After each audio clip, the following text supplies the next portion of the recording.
Muito obrigada a todas, a Débora e a Aline, por terem aceitado esse trabalho. É uma pesquisa que a gente vem desenvolvendo desde o início do ano e vai ser ótimo, é ótima essa oportunidade da gente estar aqui num GT de teoria, discutindo esses conceitos que a gente está trazendo, né, que a gente tem refletido muito sobre eles. Pois bem, podem passar o slide, por favor. O nome dessa pesquisa, como a Débora já mencionou, é Pesquisa em Moda por uma Perspectiva Decolonial. Pois bem, esse é o coletivo. Eu não vou me estender apresentando o coletivo, né? Porque o coletivo Moda e Decolonialidade, porque a gente dividiu, digamos assim, essa apresentação em duas etapas. Então, a gente apresentou a primeira parte no GT Estilos de Vida. E aí, quem tiver curiosidade de conhecer um pouquinho mais sobre o GT, eu super recomendo que assistam lá o GT Estilos de Vida, porque além de ter a nossa apresentação com mais calma, que hoje a gente tem muita coisa para falar, né?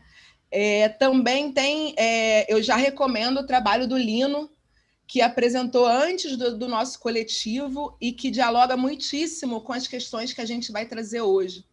Então, quem tiver interesse nas questões que a gente vai estar trazendo hoje, eu super recomendo que volte lá no GT de Estilos de Vida para conhecer um pouquinho mais, né, do que a gente está refletindo, do que a gente vem pensando aí desde o início desse ano. Tá? Então, somos eu, Heloísa, João e Carolina, que estamos aqui hoje nessa apresentação, e Michele Medrado, Mi Medrado e Carla Costa, que hoje ficaram nos bastidores, que participaram da outra apresentação, mas que estão diretamente envolvidas com o desenvolvimento dessa pesquisa. Pode passar, por favor. Pois bem, do que se trata o coletivo, né? No início do ano, a Mi Medrado entrou em contato comigo, né? Ela teve acesso a um artigo que eu publiquei, publiquei aqui no colóquio, e também saiu uma outra versão na AMPU, né? no Encontro Nacional da História, e que também depois veio a ser publicado numa revista de moda. E lendo esse artigo, a Michele ficou muito interessada nas questões que a gente estava debatendo lá, e ela me escreveu. E aí, quando a Michele me escreveu com várias inquietações que dialogavam muito com o que a gente estava fazendo, né? Com o que eu estava refletindo, eu a chamei para conversar, e a partir daí a gente deu uma agitada na fundação desse coletivo. E o que acontece, gente? Desde 2014, pelo menos, né? Eu defendi minha tese em 2015, a Débora, inclusive, participou da banca.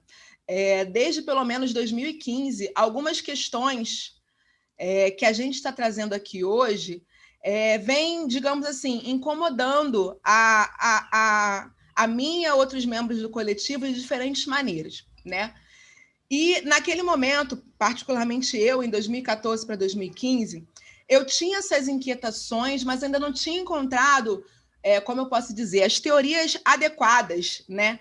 Que dialogassem, que dessem respostas para essas questões, para esses incômodos que eu sentia com relação à epistemologia, às questões, à metodologia, aos conceitos que eram trabalhados e que ainda são trabalhados dentro do campo da moda, né? Na academia especialmente, né? Para refletir sobre o mundo da moda, né? O mundo do trabalho, o mundo da moda de maneira mais ampla. E aí, né, nos últimos 3 anos, com a aproximação das teorias pós-coloniais, decoloniais e outras teorias radicais, como as teorias do feminismo negro, a gente foi, né, como nós, cada um no seu mundo, lá no seu canto, se aproximando dos caminhos que fortaleciam essas inquietações e fortaleciam as ideias e respostas para esses incômodos que a gente tinha, né? e que hoje a gente tem como pergunta central como questionar, como rever mesmo alguns dos conceitos, das metodologias, da episteme de modo mais amplo, e aqui entendendo a epistemologia, gente, exatamente como isso, como que é muito utilizado dentro do campo do feminismo negro, como essas questões, esses conceitos, as abordagens, as metodologias que a gente trabalha dentro do campo da moda. Então, qual é a nossa proposta aqui hoje nessa apresentação? É exatamente, num primeiro momento, visitar esses conceitos de que a gente fala aqui, dessas teorias que nós estamos aqui chamando de radicais, né? Apresentar os conceitos centrais dessas teorias que a gente pretende dialogar com o campo da moda, e, num segundo momento, mostrar como essas teorias estão sendo aproximadas pelo coletivo para dentro do campo da moda. Então, é isso. Pode passar, por favor. Aí, só uma observação que eu acho importante, né? Para esse coletivo, é muito central a gente estar refletindo sobre uma questão básica, né? Que é básica para esse coletivo, que é como ainda hoje a moda se pensa na academia e fora dela, dentro de uma episteme que a gente chama eurocêntrica ou eurocentrada, né? Ou seja, como a maior parte das nossas questões, dos nossos conceitos, das nossas reflexões, ainda tem uma base teórica e, nesse sentido, epistemológica, porque isso impacta, inclusive, no modo como a gente reflete sobre as questões brasileiras, né? Sobre as questões não apenas brasileiras, mas latino-americanas e de todo o eixo sul, a partir de uma matriz de reflexão eurocentrada. E como isso impacta no nosso modo de pensar, no nosso modo de produzir, no nosso modo de ensinar. Então, a gente vai estar vendo essas teorias e a gente vai esclarecendo um pouquinho do que a gente está falando exatamente. Pois bem, o primeiro grupo de teorias radicais que a gente traz são os pós-coloniais, que são basicamente autores afroasiáticos, né, africanos e asiáticos, e demais precursores disso que a gente chama de epistemologias do Sul e pensamento pós-colonial. Quem são os autores centrais nesse debate, né? Muitos deles, assim, é importante mencionar, né, são formados em faculdades europeias, são provenientes, né, desses locais da África e da Ásia, mas são formados em faculdades europeias e estão, a partir desses lugares, questionando toda a matriz de reflexão eurocentrada.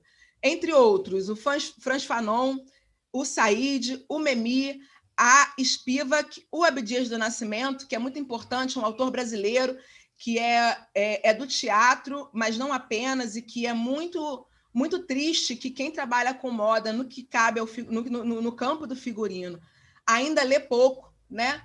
O Boaventura Souza Santos, que já foi mencionado aqui hoje, né? O Paul Gilroy, entre outros, né? O que esses autores vão estar dizendo aqui de uma maneira bem ampla? Primeiro, é importante a gente ter em mente o que foi a descolonização da África e da Ásia, né? São processos muito recentes, como vocês sabem, ambos aconteceram ali, especialmente o da África, em meados do século passado, né? E é muito importante falar da influência central do marxismo nessa descolonização, porque a maior parte da descolonização, especialmente na África, ocorre por meio de revoluções sociais marxistas, né? Revoluções sociais socialistas que têm uma referência russa e chinesa central, né? Ou seja, se inspiram nas revoluções culturais chinesa e russa.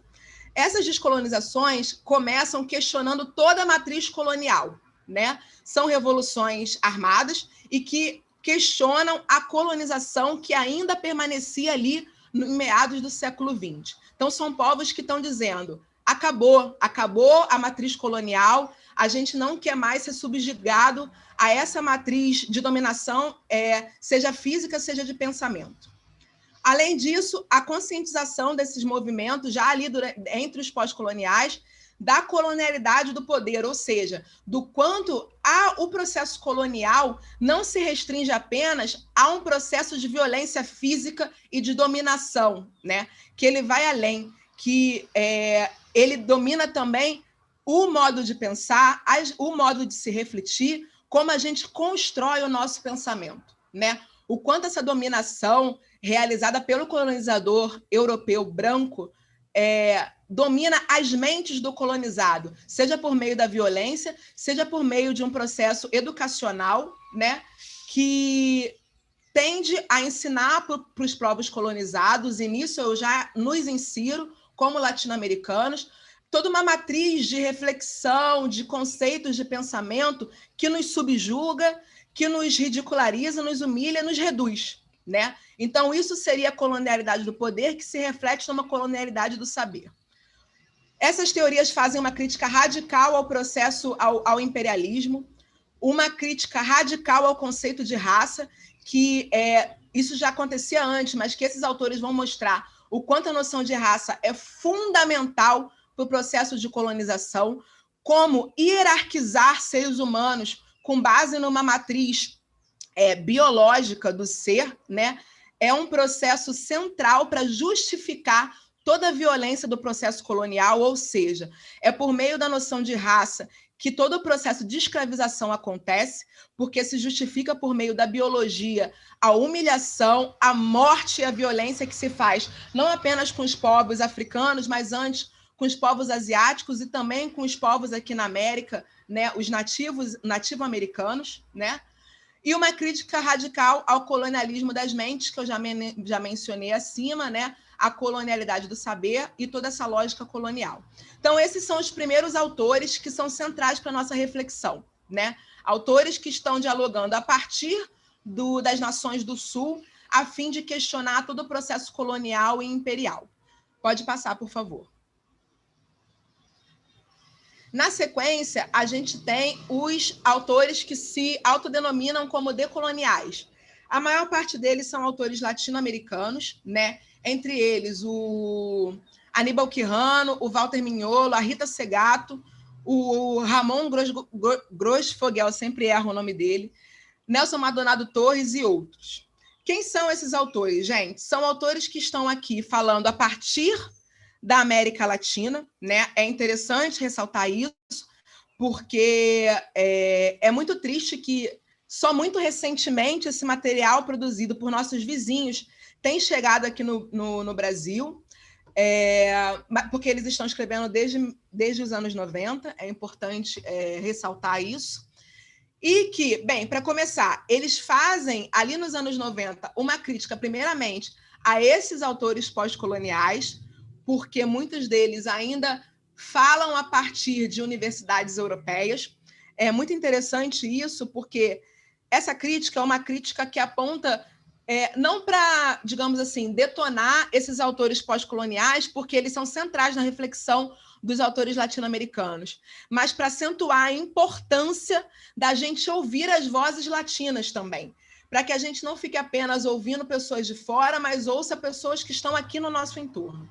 Pois bem, eles criticam esses pós-coloniais por entenderem que eles ainda dialogam muito com uma matriz eurocêntrica em grande parte.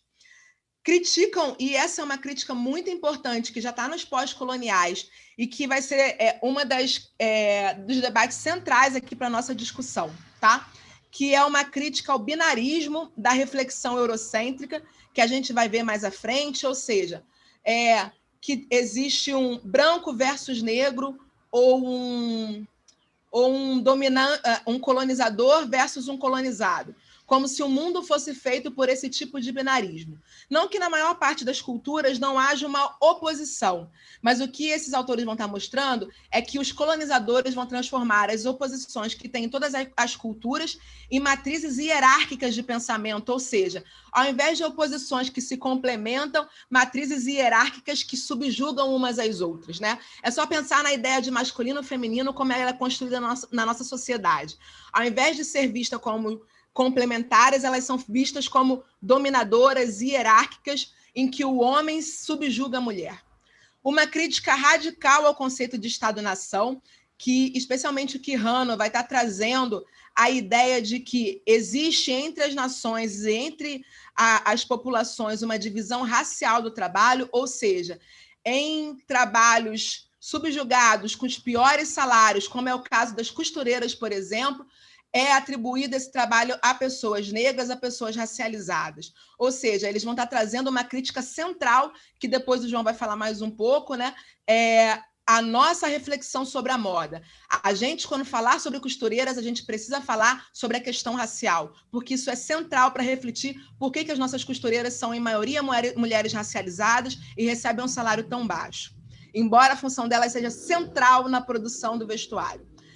Utilização de autores latinos e caribenhos como referência fundamental, como eu já comentei, e a reflexão central, que é o giro decolonial, ou seja, mudar a nossa percepção sobre a Europa. Ao invés de olhar sempre da Europa para cá, para a América Latina e para os outros povos do Sul, olhar daqui para lá. E a partir disso, olhar para a Europa e, dentro da nossa reflexão, olhar para a moda europeia a partir da gente, do Sul. Não mais, digamos assim, como a gente tem como prática, endeusar uma história da moda europeia, endeusar um modo de produção europeu e hierarquizar essas produções. Vamos olhar para a moda europeia como de modo horizontal e não mais hierárquico, mas a gente vai retomar isso mais à frente.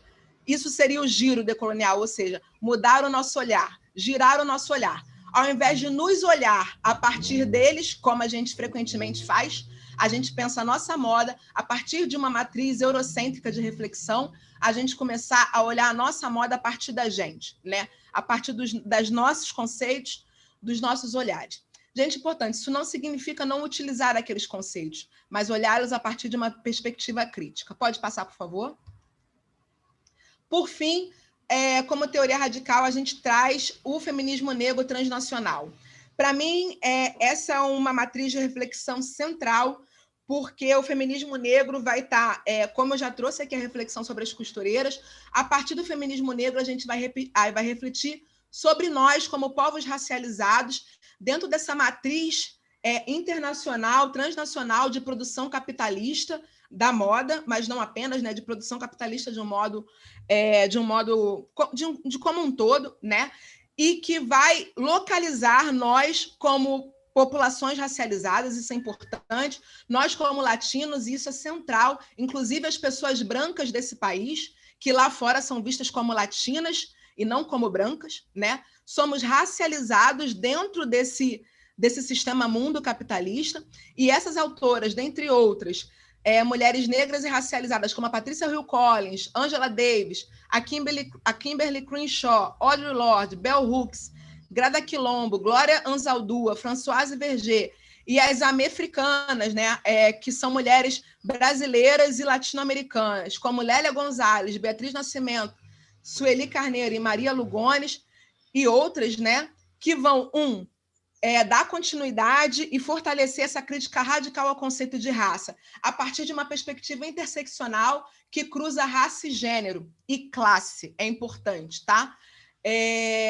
Crítica radical ao feminismo branco liberal, né? Que é um feminismo que, por exemplo, discute, mulheres têm que ter direito ao trabalho, e não olham para as mulheres negras que estão trabalhando em condições subhumanas, muitas vezes.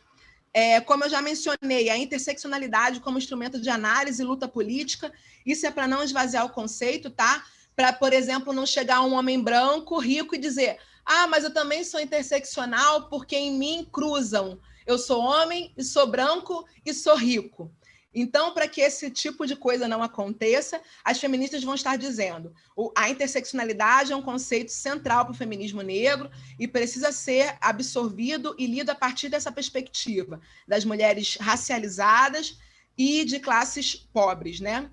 Crítica também radical ao conceito de Estado-nação, porque é um conceito que, muitas vezes, ao separar, especialmente na Europa, quem é francês, por exemplo, de quem não é francês, humilha e subjuga mulheres que são racializadas, como as mulheres islâmicas e as mulheres africanas que vivem nesses países, pelo direito à autodeterminação, ou seja, quem tem que falar sobre as mulheres negras, os povos do Sul, nós latino-americanos, somos nós mesmos, não a Europa falar sobre nós, como eles ainda o fazem, né?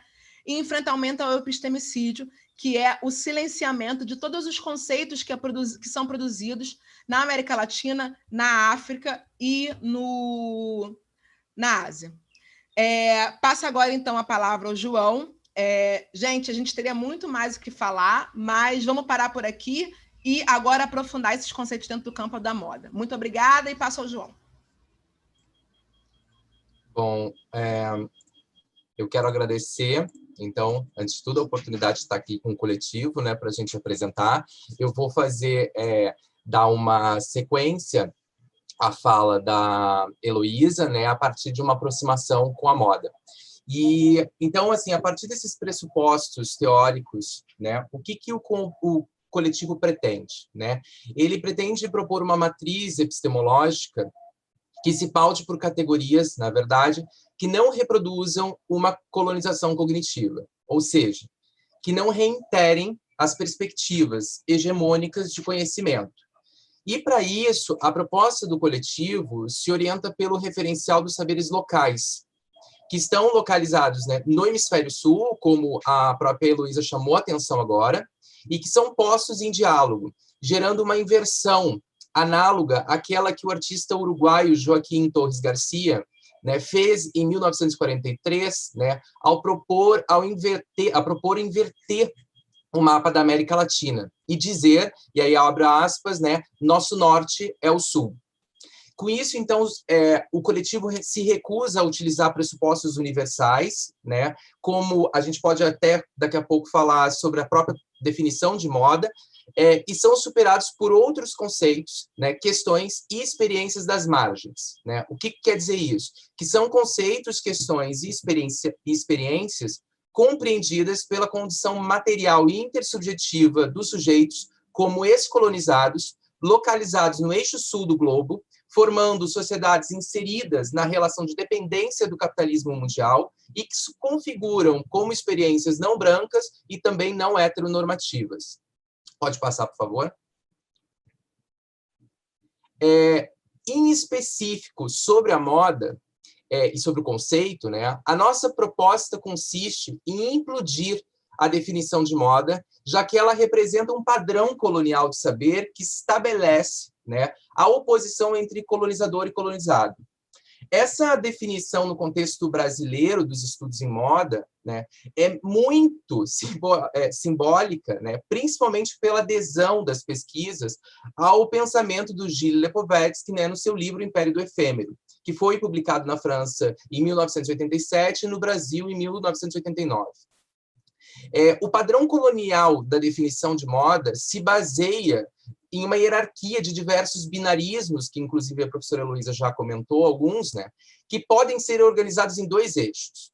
O primeiro, referente às categorias da sociedade, né, estabelece oposições como cultura versus natureza, superior versus inferior, opressor versus oprimido, global versus local, né? E se a gente tomar um exemplo bem específico, a gente pode pensar na própria caracterização do Lipovetsky no livro sobre a definição da moda, né, dentro desse aspecto ocidental e aristocrático, e também o próprio modelo do trickle-down, que é usado como uma explicação, né, da difusão da moda.